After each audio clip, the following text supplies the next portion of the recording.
Commanders Nation, welcome to the BBTHD Network. This is Commanders Talk, and I'm your host, T to the May, baby, back in the building for another episode of Commanders Talk. Who was the best pick in the 2025 NFL Draft for the Washington Commanders? Man, this one was close. It was hard for me to pick one. You'll find out who I picked after this intro. All right, let's get it.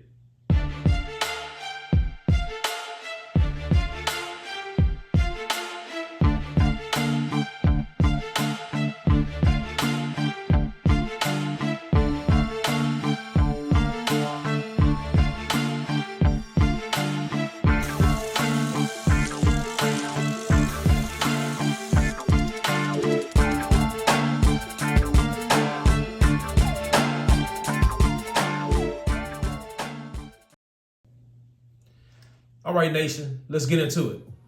The best pick in the draft for the Commanders, in my opinion, was cornerback Trey Amos. Why? Because they have serious questions at the cornerback position, and they don't have any depth. So this pick, for me, was the best in the draft. I mean, let's look at the cornerback room. Right off the break, you got Mikey Sanders still, who is a bona fide star, in my opinion, a monster. Also, you have Marshon Lattimore. Now, he struggled last season.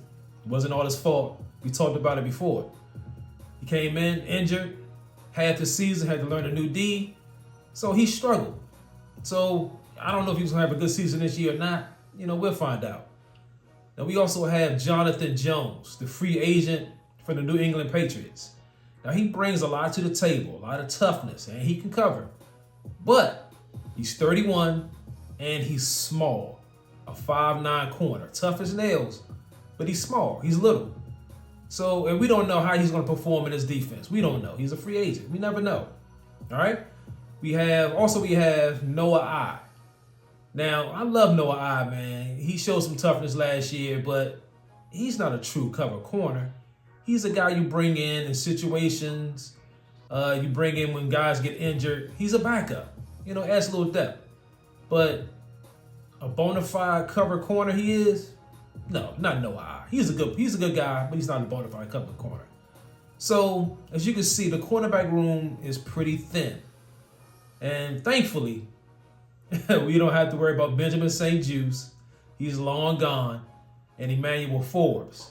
They're both out of here. Forbes was traded to the Rams. I don't know why the Rams traded for him, man. I don't know what they saw, but Adam Peters, man, he robbed him on that one. Good job, AP. So that was a good move by AP to get rid of Emmanuel Forbes. And of course, not to bring back Benjamin St-Juste. So in comes cornerback Trey Amos from Ole Miss. 6'1", 192 pounds. Man, he just fills an immediate hole we have at corner. I mean, I'm going to stick him out there opposite Lattimore. Give you two bookends at corner. And hope for the best. I don't know if you heard, but the Cowboys just traded for Pickens from the Pittsburgh Steelers. So we got to deal with CeeDee Lamb and Pickens for the Dallas Cowboys. And also A.J. Brown for the Eagles. I mean, it seems like every team in the NFC East got a bunch of wide receivers.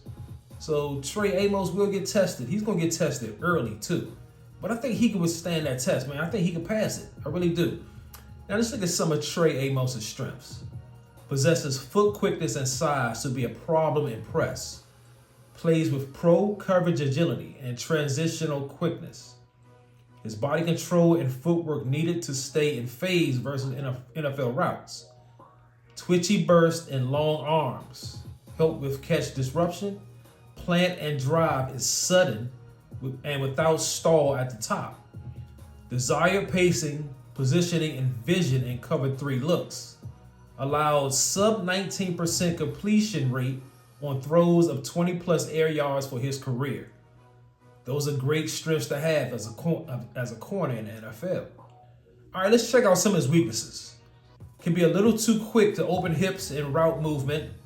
Allows unnecessary separation from off-man coverage. Needs better eye balance from off coverage. Loses some ground when it turns into a flat-out foot race.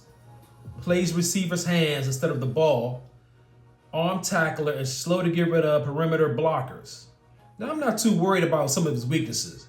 A lot of that stuff can be coached up, and also a lot of that stuff can be fixed from experience, just from being out there on the field. So I'm not too worried about that. Let's see what Mel Kiper has to say about him. This guy is a long press corner. He can disrupt and release off wideouts. He has great speed. He has twitchy feet. He uses physicality and length to his advantage. He can play in multiple coverages. He has the goods to become a very good starting corner in this league. That's what Mel Kiper had to say about him. So now you can see why I love this pick. This guy was first team All-SEC, led Ole Miss with 13 pass breakups and 3 picks. He had 50 tackles last season, 3.5 sacks, 1 forced fumble. Ball is life. Joe Witt, baby. Ball is life. So I think this guy would be a great bookend for Marshon Lattimore. In today's NFL, you need multiple corners to cover a lot of these high-flying offenses. You know, a lot of the teams are starting to get back to running the ball, sure. But for the most part, a lot of these teams love to air it out. So you need some good corners. And that's why we struggled last year on D. Benjamin St-Juste, Michael Davis. Who else we had out there? Until we got Marshon Lattimore and Mikey, when he finally stepped up, you know, we had 2 good corners. Other than that, Noah I played pretty well last year too.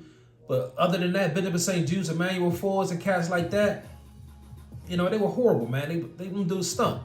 So to get rid of them, to come back with the draft pick of Trey Amos and Marshon Lattimore, man, I think the cornerback room is going to be decent, especially with Mikey in there too. He's a monster.